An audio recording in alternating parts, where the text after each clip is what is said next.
हम लोगों ने अपनी कलीसिया एक बहुत ही छोटे हॉल से शुरू की थी।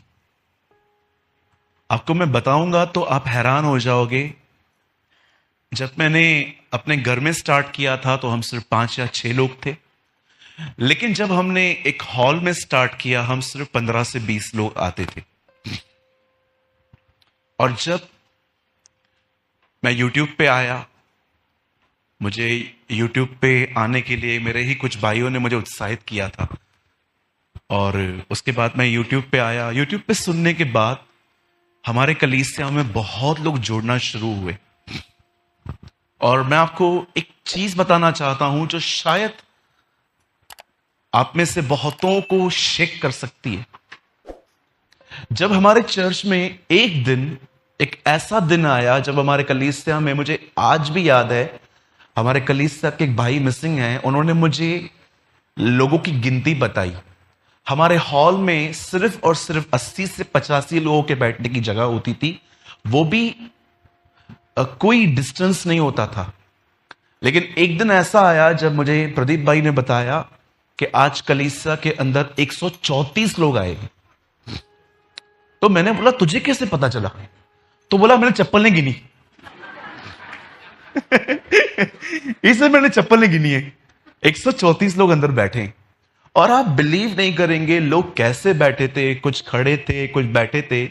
तब मैंने अपने टीम से बात की कि हमें यहां से मूव करना चाहिए। और जानते हैं, इससे पहले कि हम मूव करें, हमारे पास एक समस्या थी, और वो समस्या थी आर्थिक। हमारे पास फंड्स नहीं थे। लेकिन मैं आपको बताना चाहता हूं, उन दिनों में जब हमारे पास कोई फंड्स नहीं थे, पर आपको मैं बताना चाहता हूं हमारे पास फंड्स से ज्यादा एक चीज थी, और वो थी फेथ। हमारे पास फंड्स से ज्यादा एक और चीज थी, वो था विश्वास। आप जानते हैं, 2 लोग यहां से बोल रहे थे कि हॉल तो मिल रहा है लेकिन रेंट बहुत ज्यादा है। लेकिन 1-2 भाई है ना मेरी टीम में ऐसे थे, उनको भी पता था बैलेंस 0 है। लेकिन जानते हो वो क्या बोलते थे? हो जाएगा, चलो निकलो इधर से। आप में से कितने लोगों को यह बात पता है कि आप शैतान के साथ सहमत कैसे हो जाते हो? सहमत। आप जानते हो, दिनेश कम, ये देखिए अभी क्या कर रहा हूं मैं दिनेश के साथ। दिनेश वहां देखो। दिनेश, मैं 2 मिनट के लिए लूसीफर बन जाता हूं, ठीक है? और ये तो हमारे भाई हैं। एंड देखिए मैं क्या कर रहा हूं। मैं दिनेश के कान में आके कह रहा हूं, दिनू तेरे को टांग में दर्द है ना? हाँ? अरे हाँ बोलना। टांग में दर्द है ना? तेरे को पता है क्या हुआ है? तेरे को चिकनगुनिया हो गया है। हाँ अच्छा, और क्या है? पता है तेरे को हड्डियों की तकलीफ हुई है। अब दिनेश ने ना शैतान का बुड़बुड़ाना सुना। अब दिनेश भाई मिलेंगे अमित भाई से। अमित बोलेगा क्या हुआ? और दर्द है, मेरे को लगता है मेरे को चिकनगुनिया हो गया। अब बैठो, अब मैं आपको एक विस्फोटक बात बताता हूं। आप में से कितने लोगों ने यह वचन पढ़ा है, चिंता करके यह न कहना क्या खाएंगे, क्या पिएंगे, क्या पहनेंगे। आपको पता है जो शैतान आपके मन में कहे और वो अंगीकार करो, आप उसके साथ सहमत हो जाओ। आई वॉज अमेज्ड जब मैंने झारखंड में यह वचन पढ़ा जिसमें लिखा था, चिंता करके यह न कहना हम क्या खाएंगे, क्या पिएंगे, क्या पहनेंगे। यीशु ने यह नहीं कहा चिंता ही मत करना। यीशु जानता था चिंता आएगी, लेकिन उसने कहा चिंता करके यह न कहना क्या खाएंगे, क्या पिएंगे, क्या कहां रहेंगे। आप जानते हो, जब आपको शैतान कुछ मन में कहे और जब वो आप अंगीकार करते हो ना, आप खुदा के साथ, शैतान के साथ सहमत हो जाते हो। लेकिन सोचो दृश्य, आपस, आई एम सॉरी, यहां से शैतान कह रहा है तेरे को चिकनगुनिया हो गया है, ठीक है? और अब देखिए यहां से क्या हो रहा है। यहां से खुदा आके कहता है कुछ भी हुआ हो, मेरे बेटे ने मार खाई है। लिसन, कुछ भी हुआ हो, चिकनगुनिया हुआ हो, हड्डियों की तकलीफ हुई हो, टीबी हुई हो, कुछ भी हुई हो, ये बोलेगा ब्रदर क्या क्या बोल रहे हो यार। लेकिन चिंता मत कर, उसने तेरे लिए मार खाई है। एंड यू नो दिनेश ने क्या किया? इन दोनों आवाजों को सुन के जानते दिनेश ने क्या किया? दिनेश ने यहां वाली आवाज से कहा, शैतान चिकनगुनिया है ना, ठीक है चल, पर मैं जानता हूं उसने मार खाई है। लिसन, आप जानते क्या हुआ? दिनेश खुदा के साथ सहमत हुआ और अब खुदा काम करेगा। आप जानते हैं मैंने अपने जीवन में 16 साल में पहली बार यह वचन समझा कि यीशु ऐसा क्यों कह रहा था, चिंता करके यह न कहना, डोंट एग्री विद डेविल। आप में से जितने भी लोग यहां बैठे हैं, मुझे माफ करिए जो मैं कह रहा हूं, प्रभु मेरी परसेंटेज को गलत ठहरा दे, पर मुझे डर है कि शायद मैं सही हूं। मुझे ऐसा लगता है आज भी यहां पर 90% मेरे भाई बहन शैतान की सुन के कन्फेस करते। यही रीजन था जब जकरिया ने शैतान की सुनी कि तू तो बूढ़ा है, तुझे बच्चा कैसे हो सकता है, तब खुदा ने कहा ये और काम खराब करेगा, एक काम कर, फिलहाल इसका काम बंद कर। परमेश्वर ने कहा इसे कुछ समय के लिए मौन कर देते, गूंगा कर देते हैं। आज मैं आप में से हर एक भाई बहन से पूछना चाहता हूं, आप अपने जीवन में किससे सहमत हो इन दिनों में? कितने लोगों ने यह वचन पढ़ा था? बहुत बार पढ़ा होगा आपने। यीशु ऊपर गए, उन्होंने शुरू किया, धन्य है वे, ये नो द बाइबल से यीशु ऊपर गया भीड़ को देखकर।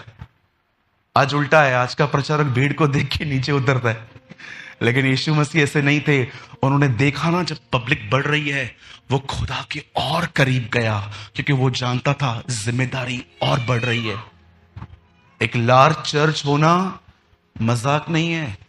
अगर आपकी फॉलोइंग ज्यादा है, ये मजाक नहीं है, उल्टा अब आपको और सिंसियर होना पड़ेगा। मुझे आज सुबह एक 80 इयर्स की वुमेन ने मुझे यहां पर किस किया। 80 साल की औरत थी, मेरे मीटिंग में आई थी, पूरी चमड़ी लटक रही थी बेचारी की, इतनी काली थी वो। आई वॉज इन झारखंड, मैं जा रहा था, मेरे को बाजू में खड़ी हुई थी चुपचाप से, उसके हाथ में एक लिफाफा था जिसमें उसका प्रार्थना रिक्वेस्ट था। उसका बच्चा है ना, बड़ा बीमार है, बड़ा लड़का, शादीशुदा है वो अंत में मुझे मिलती है, ऐसे मेरा हाथ पकड़ा और ऐसे हाथ ऐसे करके बोलती है, तुम झारखंड फिर से आओगे ना? मैंने कहा हाँ अम्मा, क्यों नहीं आऊंगा, आया करो। हाँ, इधर सब नहीं आते, क्योंकि यहां पर जो है ना सुविधाएं अधिक नहीं है। यू नो, लिसन, जब आप बिलीव करेंगे, जब मैं उस बहन से मिला ना, मुझे आप लोगों की शक्लें याद आ गई कि प्रभु हमें कितना मिलता है पर हमें कदर नहीं है। 80 साल की कम, मैंने उनसे पूछा हाउ ओल्ड यू आर, वो हिंदी में बोल रही थी, मैं 80 वर्ष की हूं। मैंने कहा अम्मा अंदर से तो 33 के लग रहे हो। वैसे मेरे हाथ को पकड़ा, चूमा, और मुझे इतना अच्छा लगा।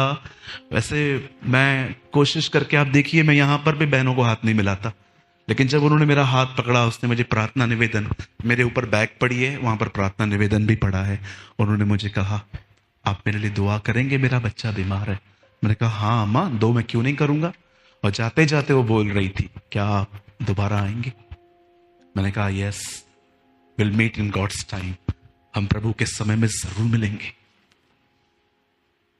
मेरे भाइयों, मेरी बहनों, आज एक चीज आप में से हर एक को ये जाननी चाहिए, आप किसके साथ सहमत हैं इन दिनों में?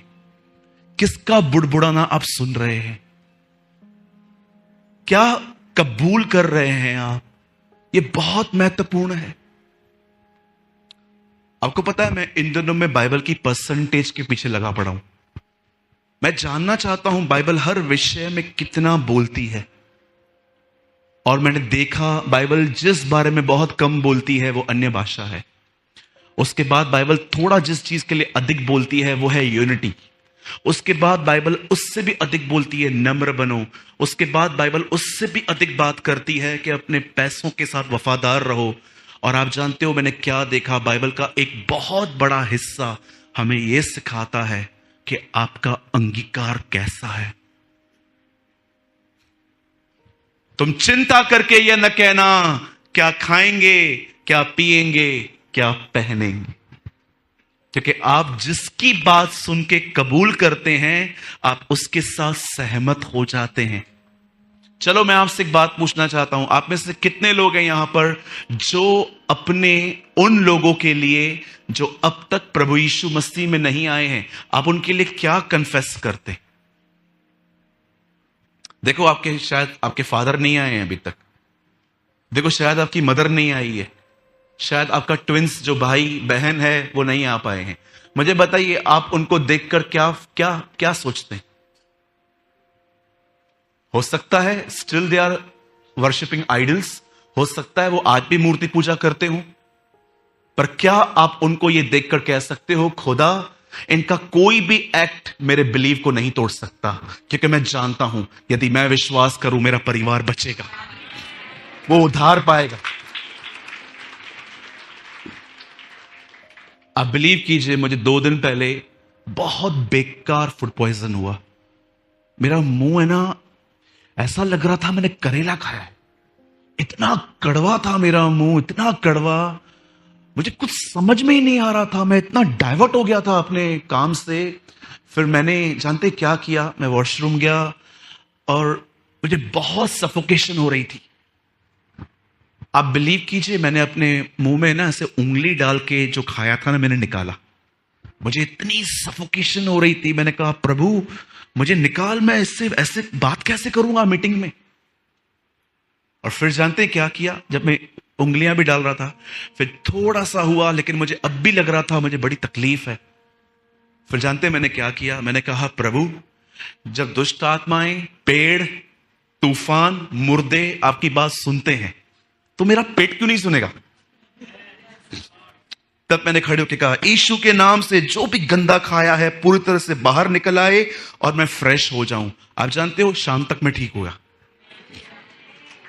चलिए अपना हाथ उठाइए और मैं जो कहता हूं उसे कहिए, कहिए मैं आशीषित हूं, मैं आशीषित रहूंगा, मेरे परिवार में सभी का उद्धार होगा, मैं लेने वाला नहीं मैं देने वाला ठहरूंगा, मेरे शत्रु एक रास्ते से आएंगे, परमेश्वर उन्हें 7 रास्तों से भगाएगा, मैं शेर और सांप को कुचलूंगा, यहोवा की यही वाणी है, हम अपने परमेश्वर के कारण धर्मी ठहरेंगे।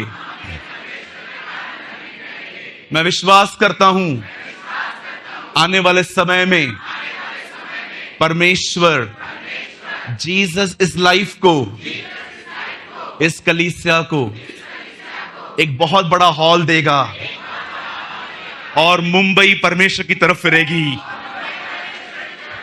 यीशु के नाम में। आमीन।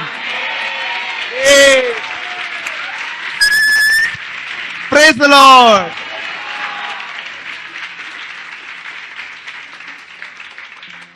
कितने लोग बिलीव करते हैं जो आपने कहा वो होगा?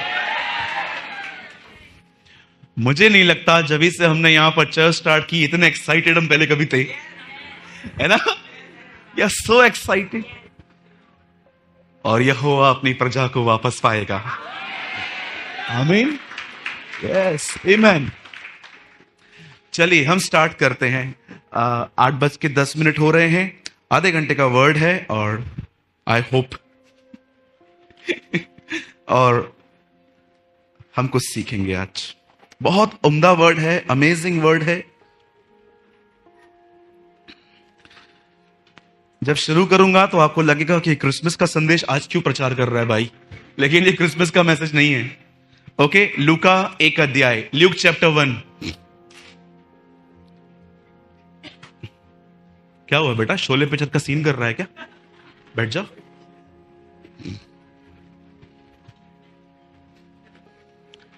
Thank you Jesus, thank you. लूका 1 अध्याय, अगर आपके पास हार्ड कॉपी है तो ठीक है, अदरवाइज आप अपना एंड्रॉयड निकालिए, उसके बाद उसमें देखकर एंड्रॉयड फिर से बंद कर दीजिए। Okay, it is very important. भैया ये लाइट, अच्छा ये लाइट नहीं है, ये स्पीकर है, ठीक है।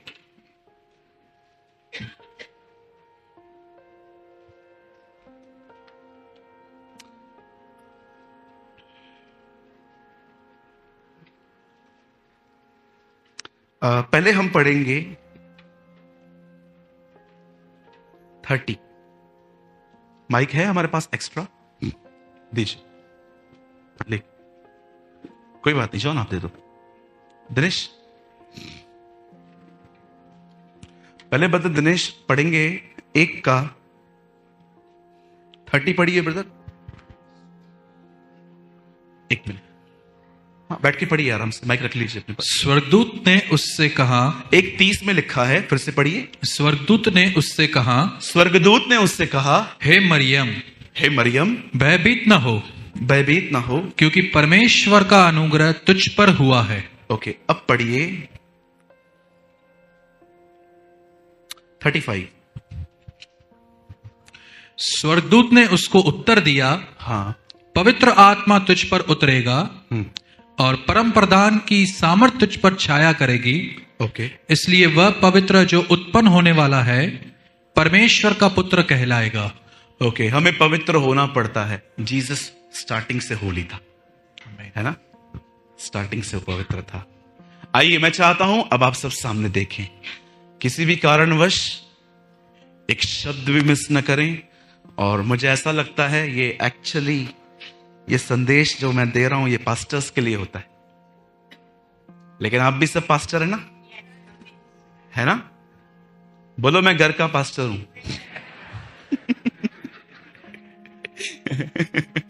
ओके, आज के दिन के लिए सब पास्टर हो, ठीक है, कल वापस दे देना।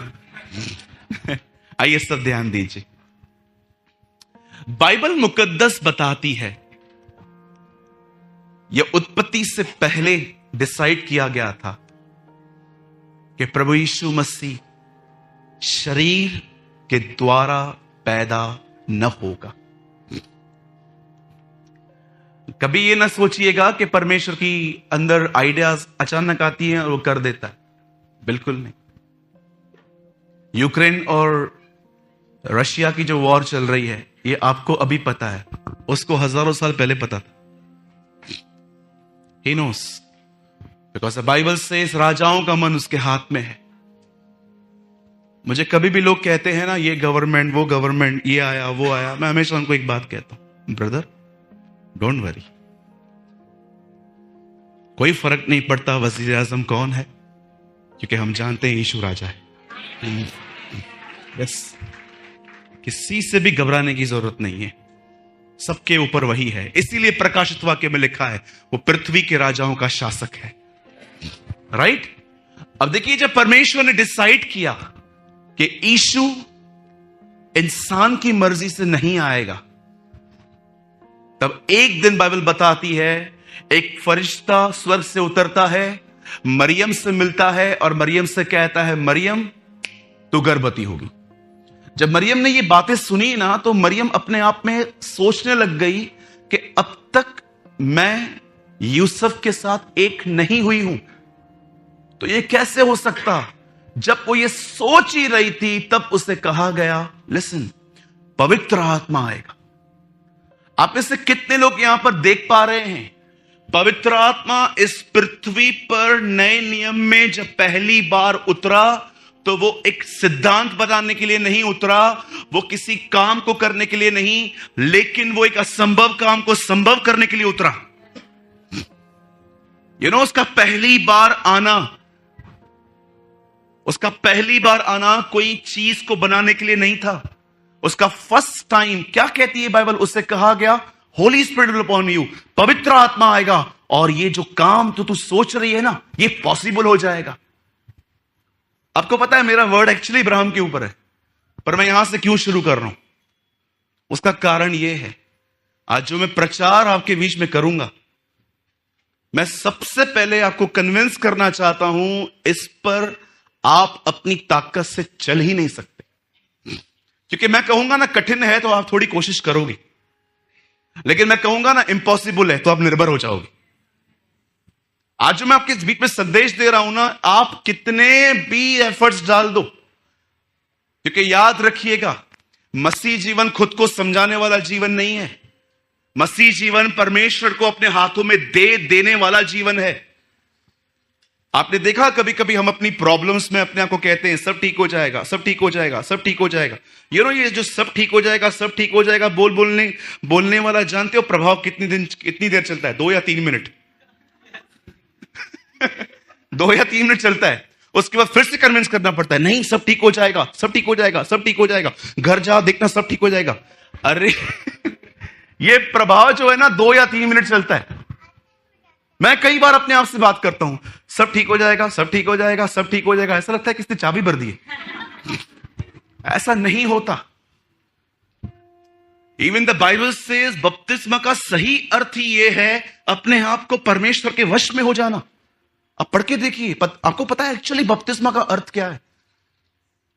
बपतिस्मा का सही अर्थ जो है ना, एक सच्ची मीनिंग पतरस में लिखी है, लिखा है वो शरीर की मैल दूर करना नहीं है, वह अपने आप को परमेश्वर के हाथों में दे देना है। इस समर्पण कि मैं अपनी मर्जी है ना गाड़ देता हूं आज। तो आज मैं जो वर्ड शेयर कर रहा हूं, सबसे पहले याद रखना, अगर घर जाके जो मैंने बताया वो नहीं किया, तो आप किधर से भी आए हो, चाहे अंधेरी से हो, नालासोपारा से हो, आप चिंबूर से हो, दादर से हो, सीएसटी से हो, आप याद रखिएगा आप सिर्फ यहां पर विजिट करने आए थे, आपने कुछ भी प्राप्त नहीं किया। ऐसा क्या बताने वाला है भाई, मेरे को डर लग रहा है। नहीं, I am preaching very simple. ध्यान दीजिए, ये परमेश्वर की मर्जी है हम आदम से निकले और मसीह में जिए। मैं फिर से कहूं, आप सब आदम में जन्मे हैं, पर याद रखिए आपको आदम में पूरा नहीं करना। आप में से यहां पर जितने भी लोग जन्मे हैं ना, आप आदम में जन्मे हो। आई डोंट नो आप में से कितने लोग इन बातों का अर्थ समझ पा रहे हैं। आदम में जन्मने का मतलब होता है आप शरीर में जन्मे हो, लेकिन याद रखिए यह परमेश्वर की मर्जी नहीं है कि आप हमेशा ऐसे ही जियो। वो चाहता है आप मसीह में आओ। चलो मैं आपको बाइबल का एक अद्भुत वचन बताता हूं। सब खोलिए 1 थिस्सलुनीयंस, पहला थिस्सलुनीकियों खोलिए। मैं आपको ओरिजिनल बताता हूं एक्चुअली आप कैसे बनाए गए हो। यह बात अलग है कि हम ऐसे दिखते नहीं हैं, लेकिन एक्चुअली हम ऐसे बनाए गए हैं।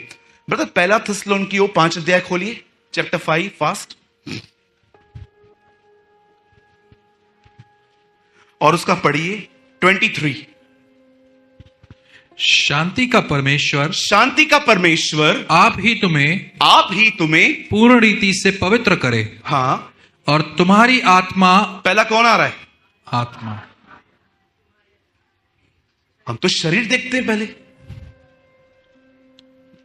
पौल क्या कहता है सबसे पहले? कौन? आत्मा। और दिनेश? और तुम्हारी आत्मा और प्राण। बोलो प्राण। हाँ, और देह लास्ट में आ रहा है ये। हमारे प्रभु यीशु मसीह के आने तक पूरे और निर्दोष सुरक्षित रहे। बस, थैंक यू ब्रदर। अब सर यहां देखिए, बाइबल बताती है, पॉल कहता है मैं तुम्हारे लिए प्रार्थना करता हूं, सबसे पहले स्पिरिट, उसके बाद सोल, उसके बाद फ्लैश। वो कहता है खुदा इनमें काम करे। लेकिन आप यहां पर देख रहे हो हम जन्मे कैसे हैं? हम सब देह में जन्मे हैं, लेकिन पॉल कहता है नो, आप देह नहीं हो। भले आपको देह पहले दिखाई देती है, इसीलिए आप पढ़ के देखिए प्रकाशित वाक्य अंतिम वचन, प्रभु का अनुग्रह तुम्हारी आत्मा पर हो। जॉन कहता है परमेश्वर चाहता है भले ही आप आदम में जन्मे हो, लेकिन आपका अंत अगर आदम में हुआ तो आप कभी उसके वारिस नहीं बन पाएंगे। कितने लोगों ने यह बात देखी, जब प्रभु यीशु मसीह यहूदियों से बात करते थे तो एक्चुअली वो उनको आदम में से निकाल के स्वयं में डालने की कोशिश कर रहा था, लेकिन उन्होंने उसको रिजेक्ट कर दिया। क्या होता है मतलब आदम में जन्मना और मसीह में अंत करना? सुनिए, बाइबल मुकद्दस बताती है इब्राहिम को परमेश्वर ने कहा अपना सब छोड़ और जहां मैं तुझे लेके जाना चाहता हूं वहां चला जा। आपको पता है इब्राहिम को कोई पता एड्रेस नहीं दिया गया। मैं आपको सच कहता हूं, इब्राहिम ने जो निर्णय लिया ना, शायद ही इस हॉल में कोई ले सकता है। अपना घर, कुटुंब, अपना सब कुछ छोड़ और वो कहता है चला जा जहां मैं तुझे ले जाऊंगा। बाइबल बताती है वो कुछ नहीं जानता था पर निकल पड़ा, और निकलने के बाद बाइबल बताती है उसके साथ लूत भी चला। आप में से कितने लोग इस बात को जानते हैं, जब वो वहां से निकला तो जब लूत और उसका विभाजन हुआ, विभाजित हुए दोनों, आपको पता है ना, एक्चुअली ये झगड़ा लूत और इब्राहिम के बीच में नहीं था, ये उनके चरवाहों के बीच में था। चलिए मुझे बताइए, लूत और इब्राहिम की एज में क्या डिफरेंसेस थे? मुझे तो नहीं लगता है लूत और इब्राहिम एक ही उम्र के थे, बहुत अंतर था। पर आप जानते हो जब वो अलग हो रहे थे तो इब्राहिम ने उससे क्या कहा? भाई, ब्रदर, हिंदी में लिखा है बंधु, हम दोनों बंधु हैं। क्या हम में इतनी नम्रता है? जरा सोचो, लूत इतना स्वार्थी था, फिर भी आप देखिए जब उसे पता चला कि सोर के राजा ने लूत को किडनैप किया है, उसे बचाने के लिए गया वो। Read it. इब्राहिम के लिए प्रेम मात्र शब्दों में नहीं था। आप जानते हो जब उनके चरवाहों में झगड़ा हुआ ना, तब वो दोनों अलग हुए, और जैसे लूत निकला ना, प्रभु ने उसे कहा आंखें उठा। एंड यू नो, उसने आंखें उठाई। कहां तक देख रहा है? वहां तक ना, वो जमीन तेरी है।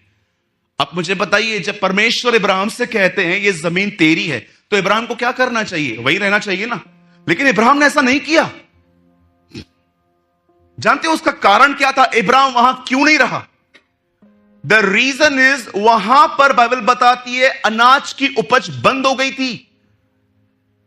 बाइबल बताती है उस पृथ्वी पे अनाज नहीं था, महंगी थी, और बिल्कुल पास में था मिस्र। अब इब्राहिम ये भूलने लग गया कि प्रभु ने इससे मुझे यहां पर ये रहने के लिए कहा है। इब्राहिम ने अपने विचारों से निर्णय लेना चालू कर दिए। इब्राहिम का बदन उसे कुछ कहने लग गया, मन कुछ कहने लग गया, उसकी भावनाएं कुछ कहने लग गई। और जानते हो उसने क्या किया? बाइबल बताती है वो मात्र खाने की वजह से वो एक जगह से दूसरी जगह पे पहुंचा, जहां पर उसे झूठ बोलना पड़ा।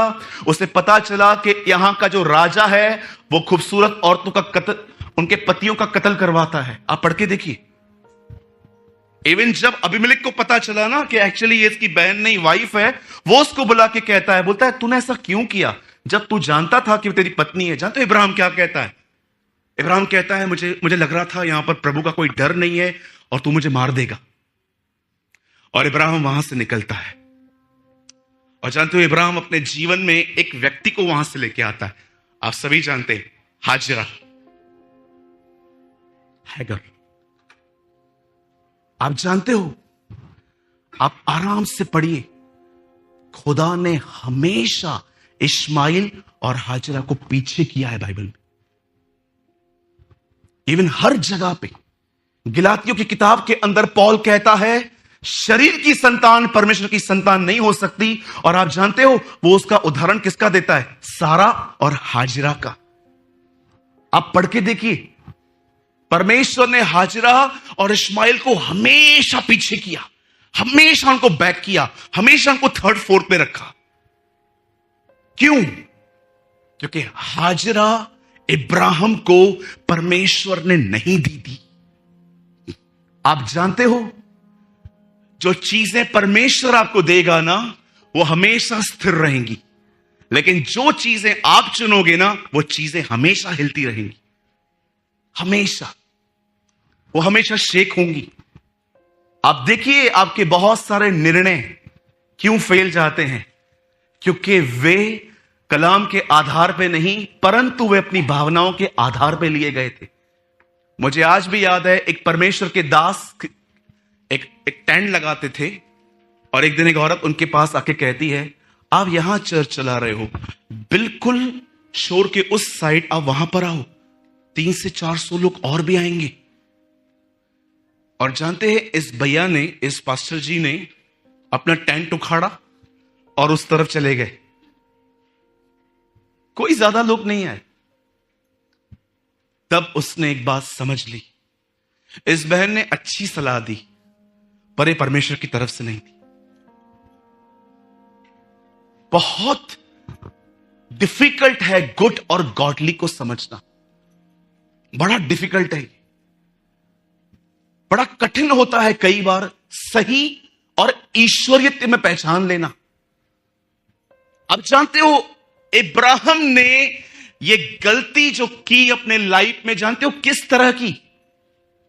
इब्राहिम को लगा यहां खाना नहीं मिलेगा, पर आप में से कितने लोग की बात जानते हैं, जब यही सिचुएशन इसहाक के जीवन में आई तो ऐसा लिखा है, उससे बंजर जमीन में जोता बोया और परमेश्वर ने उसे आशीष दी।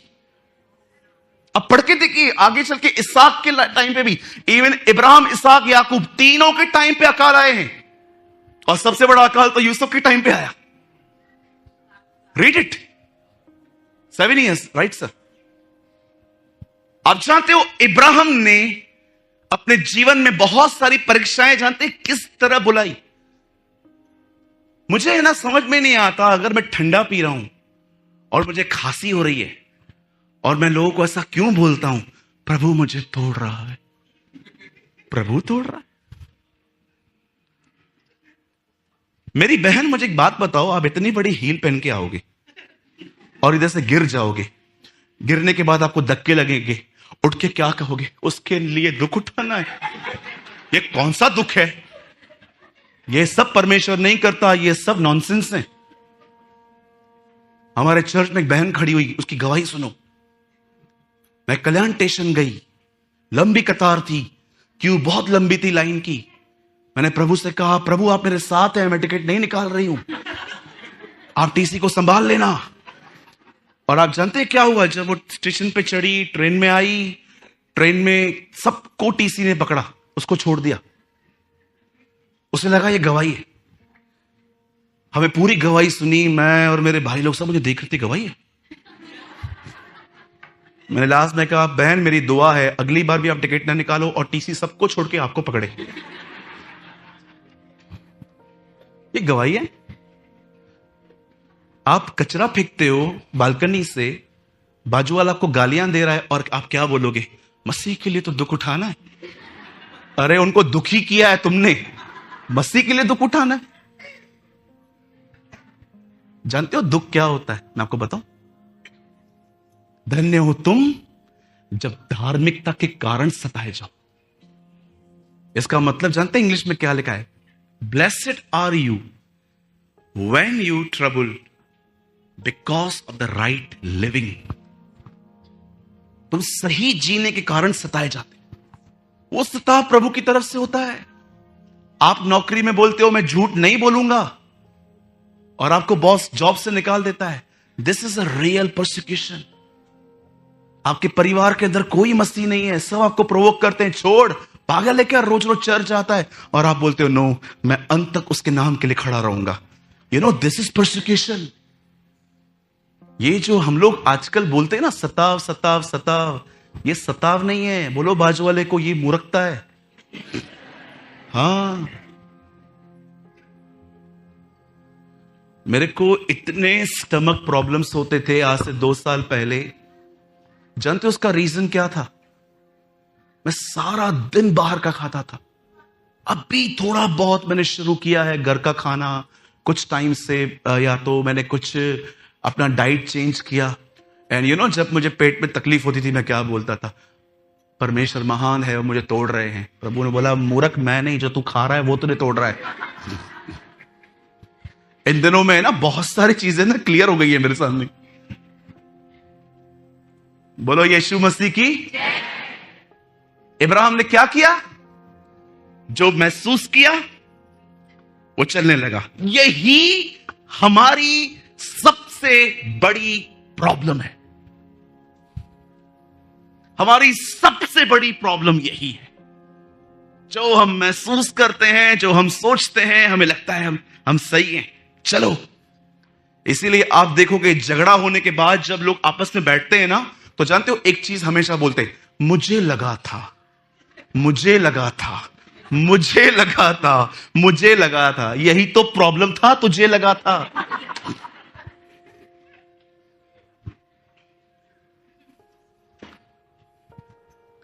एक दिन मेरे कलीसिया के एक भाई ने मुझे कॉल किया। आप बिलीव करिए, मेरा ध्यान नहीं था कि उनका फोन आया है। उसके बाद 3-4 कॉल आए तो उनका नंबर नीचे चला गया। उसके बाद उन्होंने कोई मुझे कॉल नहीं किया। अगले दिन उन्हें चर्च में मिले और मुझे बोलते हैं, आप ठीक हो? मैंने बोला हाँ। तो उन्होंने ताने ताने में बोल दिया, ठीक हो तो फोन तो उठाया करो, तकलीफ होते मत उठाओ, भले ठीक हो तो फिर तो उठाया करो। मैंने कहा ब्रदर आपने कॉल किया था? हाँ देखो किया था मैंने कहा सर सच्ची बोलता हूं ब्रदर, मैं जिनको पहचानता हूं ना अपने जीवन में, मैं उनको जरूर कॉल बैक करता हूं। हाँ ये बात सच है, मैं अननोन नंबर का फोन नहीं उठाता हूं, क्योंकि कभी कभी ना अजीब अजीब कॉल्स भी आते हैं, अजीब अजीब। गौरव है यहां? उस दिन गौरव को एक कॉल आया, प्रेमानी किधर है? आपको मैं मिलाता हूं बाद में गौरव से। प्रेमानी किधर है? गौरव ने कहा इधर ही है, मुझे उनसे बात करनी है। उन्होंने जानते क्या कहा? बहन क्या काम है मुझे बताइए, मैं देता हूं उनको संदेश। तुमको नहीं बताना है, उसी को बताना है। अब आप मुझे बताइए कौन बात करे? और कुछ जानते लोग क्या करते हैं, ऐसे फोन करेंगे, भैया हैं, भैया भैया हैं, भैया हैं, भैया हैं, भैया हैं, हैं भैया, भैया हैं, भैया हैं।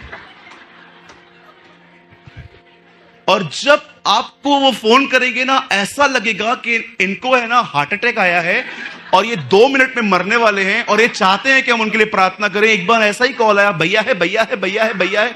एक भाई ने कहा ब्रदर बात करो, मुझे लगता है कुछ इमरजेंसी है। और मैंने बोला हाँ हेलो, मैं सूरज बोल रहा हूं, हाँ बोलिए।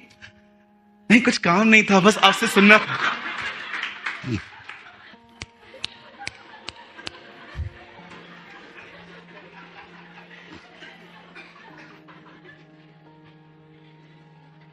क्या करें बताओ, कहां जाएं, अपने दुख किसे बताएं? ऐसे कॉल करते हैं जैसे मरने पर हैं, लोकल ट्रेन के सामने खड़े हैं। हम क्या क्या सोच लेते हैं ना लोगों के लिए। मैं आपको बताऊं, आपका सबसे अच्छा दोस्त इस समय आपके बिल्कुल साइड में बैठा है। फील दिस, देख लो उनको, वो आपके बड़े वेलविशर हैं। अगर वो आपको कहते हैं ना थोड़ा दूर बैठो, तो गलत मत समझो, he is following social distancing. हमें लगता है एटीट्यूड है। जो हम सोचते हैं इसे कहते हैं आदम में जन्म लेना। लेकिन परमेश्वर की यह मर्जी नहीं है कि हम हमेशा, प्रभु जानता है हम आदम में, इसीलिए बाइबल बताती है जो आदम में जिंदा होते हैं वे मसीह में जिलाए जाते हैं। सॉरी, जो आदम में मरते हैं वे मसीह में जिलाए जाते हैं। इसीलिए पौल कहता है मैं क्रूस पर चढ़ाया गया। पौल आप मर गए, यस, अब कौन है? अब मसीह मुझ में जीवित है। Wow, what a word. मैं दुआ करता हूं खुदावन इस कलीसिया में ये सबके साथ हो। आप जानते हैं एक समय ऐसा था, अब सुनिए, अब इब्राहिम के जीवन का दूसरा हिस्सा रखता हूं। आपको पता है ये लेसन सीखने में इब्राहिम को 23 से 24 साल लग गए। कितना महान है ना प्रभु, इतना इन लोगों ने इतना सफर किया और सफर का जो फल निकला वो हमारे सामने रख दिया। मैंने किया था, तुम मत करो। एक दिन क्या हुआ, जब उसे बच्चा पैदा हुआ, परमेश्वर ने उससे कहा इसके पीसेस कर। This is a word of the Lord, इसके पीसेस कर और उन पीसेस को जला। इन बाइबल इसे कहते हैं होम बलि। इसलिए आप देखोगे जब वो ऊपर चढ़ रहा था ना पहाड़ पे, उसके हाथ में खंजर भी था, आग भी थी। तब उसके बेटे ने पूछा, पापा खंजर भी है, आग भी है, बलिदान क्या है? हाँ, किसको मारोगे? इब्राहिम ने कुछ नहीं कहा, लेकिन वो अंदर में कहता होगा, तू ही है, यू आर। मुझे बताइए, जब परमेश्वर ने इब्राहिम से कहा इसे ले, इसे काट, इसे जला, मुझे बताइए उस समय इब्राहिम का मन, उसका हृदय, उसका बदन, उसकी पत्नी सारा, शैतान उसे क्या क्या कहता होगा? आपको पता है, आप यहां पर बैठे बैठे पूरा वर्ल्ड ट्रेवल कर सकते हो। क्या कहती है बाइबल? शैतान यीशु को ऊपर ले गया, सारे वैभव दिखाए। मैंने कहा, प्रभु इटली, रोम, रशिया सब देख लिया? हां, क्योंकि लिखा है वहां पर, शैतान ने उसे अपने सारे वैभव दिखाए, इमेजिनेशंस में दिखाया उसको सब। आप यहां पर बैठ के पूरी दुनिया घूम सकते हो अपने दिमाग में। आप में से कितने लोगों ने यह वचन पढ़ा? क्या वहां पर कोई प्रोजेक्टर लगा हुआ था कि शैतान ने चलाया? ये देखिए, इटली है, ये रोम है, ये रशिया है, ये अमेरिका है, झुक मेरे सामने सब तेरा। कोई प्रोजेक्टर नहीं था वहां पर, तो कैसे उसको पूरा वैभव दिखाया? Mind, mind, this is mind. देखा है ना आपने? मैं पर्सनली, भाई सूरज प्रेमानी, मैं पर्सनली जानते हैं, बिलीव करता हूं, मेरे जीवन में मुझे सबसे ज्यादा मुझे टॉर्चर जानते कौन करती है? मेरी इमेजिनेशंस। सबसे अधिक मुझे मेरी सोच मारती है। उस दिन इब्राहिम को जब खुदा ने कहा, हे लिफ्ट योर सन, इसे उठा, मोराया पर्वत पे चला जा, इसे होम बलि कर। जरा सोचो, इब्राहिम को इस काम को करने में 3 दिन लग गए। 3 days उसने कन्विंस किया खुद को, यार नहीं, खुदा ने मांगा है, देना है। फिर बोलता होगा, यार 24 साल दुआएं की, नो, खुदा ने मांगा है। फिर सोचता होगा, सारा को क्या उत्तर दूं? फिर बोलता होगा, नहीं, खुदा ने मांगा है। फिर सोचता होगा, ये मर गया तो जीऊंगा कैसे, इतने सालों के बाद मिला है। उसने अपने आप को फाइनली तैयार किया, और जैसे वो उसे मारने जा रहा था, जानते हो, उसके दिमाग में एक ही बात थी, उसे एक ही बात उसने अपने हाथ में रखी थी। वो जानता था कि सारा ने जब कंसीव किया था, आप में से हर एक को यह बात पता होनी चाहिए, इब्राहिम को बच्चा पैदा करने की ताकत थी, सारा को कंसीव करने की ताकत नहीं थी। बाइबल मुकद्दस ये कहती है, रोमियो 4 अध्याय में, सारा की मरी हुई गर्भ को देखकर वो विश्वास में निर्बल न हुआ। आपको पता है उसको बच्चा हुआ कैसे था? चलो मैं आपको बताता हूं। आज जब इब्राहिम अबीमेलेक के पास गया था ना, और जब वो निकल रहा था ना, अबीमेलेक ने जानते क्या किया? इब्राहिम को कहा वेट, और उसने अपनी घर की सारी औरतों को बुलाया और कहा इनके लिए प्रार्थना कर, क्योंकि खुदा ने अबीमेलेक के मन में कहा था इब्राहिम नबी है, और उसने कहा अगर नबी आया है तो दुआ करवाएंगे। सारी बहनों को बुलाया गया, और इब्राहिम ने वहां पर अपने हाथ ऊंचे उठाए और कहा होगा, स्वर्ग के परमेश्वर, इन बहनों के कोख खोल। आपको पता है उन अनबिलीवर बहनों के ऊपर अनॉइंटिंग आई थी, अभिषेक उतरा था, और उनकी गर्द खुल गई थी। आप जानते हो, सारा भी उधर ही खड़ी थी। क्या बताना चाहते हो भाई? मैं आपको बताना चाहता हूं, इब्राहिम ने अनॉइंटिंग एक्सपीरियंस की थी। इब्राहिम ने अभिषेक का अनुभव किया था। इब्राहिम जानता था, उसकी वाइफ को उसे ट्राई किया था बच्चे का, लेकिन वो नहीं उठा पाती है, उसके अंदर तैयारी नहीं होती है उन चीजों की। अचानक उस प्रार्थना के बाद जब वो घर लौटा था, तब उसने क्या देखा? सारा ने कंसीव करना स्टार्ट किया है। तब इब्राहिम जान गया, इसकी ताकत नहीं है, दिस इज अनॉइंटिंग। और जानते हो, जब इब्राहिम अपने बेटे को मारने के लिए जा रहा था, वो एक ही बात सोच रहा था, वह अभिषेक जिसे सारा को मरी हुई गर्भ से जिलाया, वो निश्चय इसहाक को भी जिला सकता है। और जानते हो, जब वो वहां पर गया, इब्रानी की पत्री में क्या लिखा है सुनिए। हम कहते हैं ना वो नहीं मरा, इब्रानी में लिखा है वो मरा है। लिखा है दृष्टांत की रीति पे तुम कह सकते हो वह उससे मरने के बाद वापस मिला। Read it. इब्रानियों की पत्री कहती है यस, न मरते हुए भी वो मरा है। आप में से कितने लोग ये बात जानते हैं यीशु 2021 साल पहले मरा?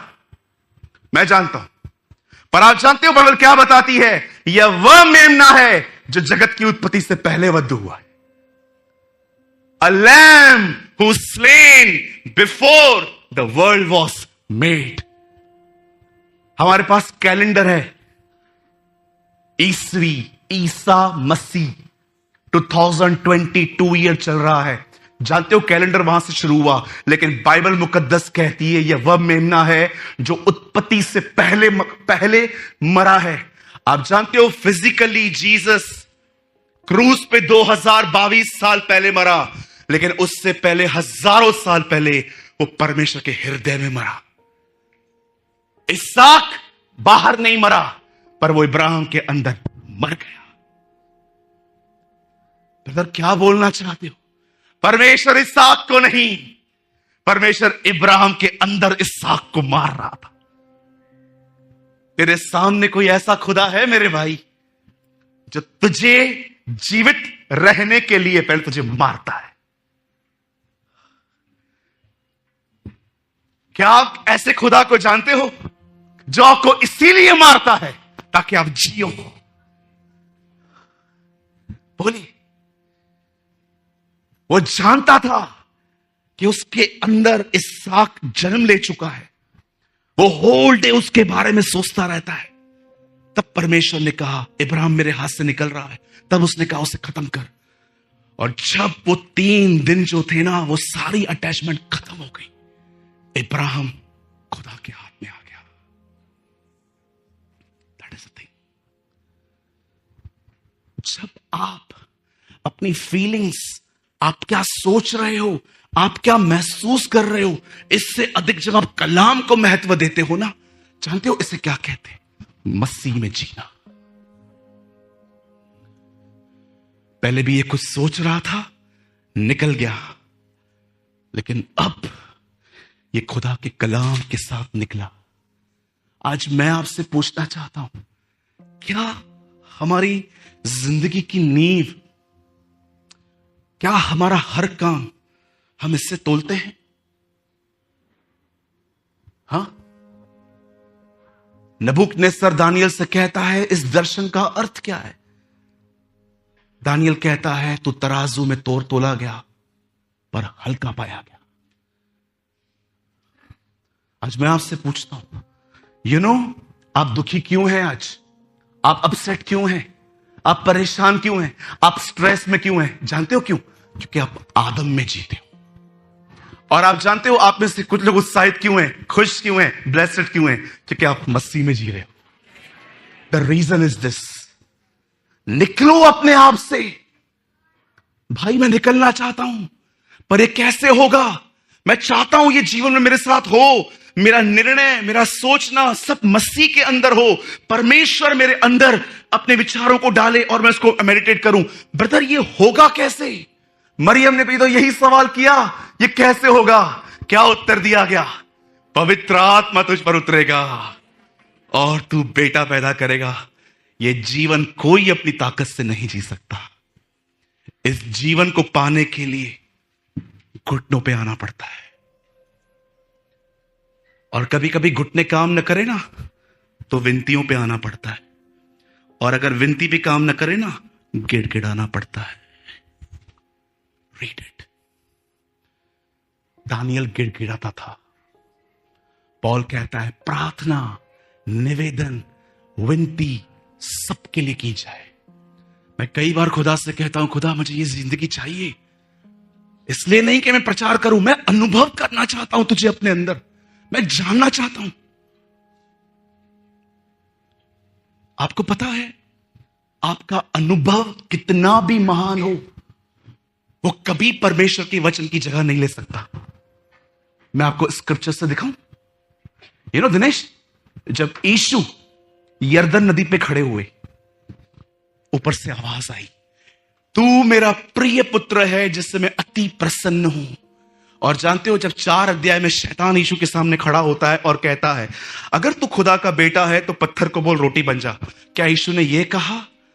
क्या तूने नहीं सुना यरदन पे? क्या यीशु ने यह कहा? लिखा है। यीशु ने अपना अनुभव नहीं, यीशु ने वचन दिया।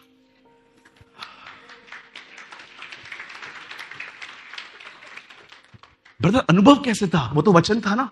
यस, वो हम पढ़ रहे हैं, पर उन दिनों में वो लिखित में नहीं था। वो लिखित में नहीं था, इसलिए उसने कहा लिखा है। यीशु ने अनुभव से अधिक वचन को महत्व दिया। आज जो हम वो पढ़ते हैं, जो यरदन पे हुआ, वो हमारे लिए वचन है, लेकिन उन दिनों में वो लिखित नहीं था, इसलिए उससे कहा गया लिखा है, लिखा है, लिखा है। मैं आपके अनुभवों का आदर करता हूं। I respect your experience. आप में से कुछ लोगों ने महिमा देखी होगी, आप में से कुछ लोगों ने ज्योति देखी होगी, आप में से कुछ लोगों ने क्या फील किया होगा, पर मैं आपको बताना चाहता हूं, मसीह जीवन अनुभवों से नहीं चलता। एक समय था जब इब्राहिम भावनाओं में जी रहे थे, लेकिन एक समय था जब उन्होंने ये लेसन सीख लिया कि जरूरी नहीं है जो मैं सोच रहा हूं वही सब ठीक है।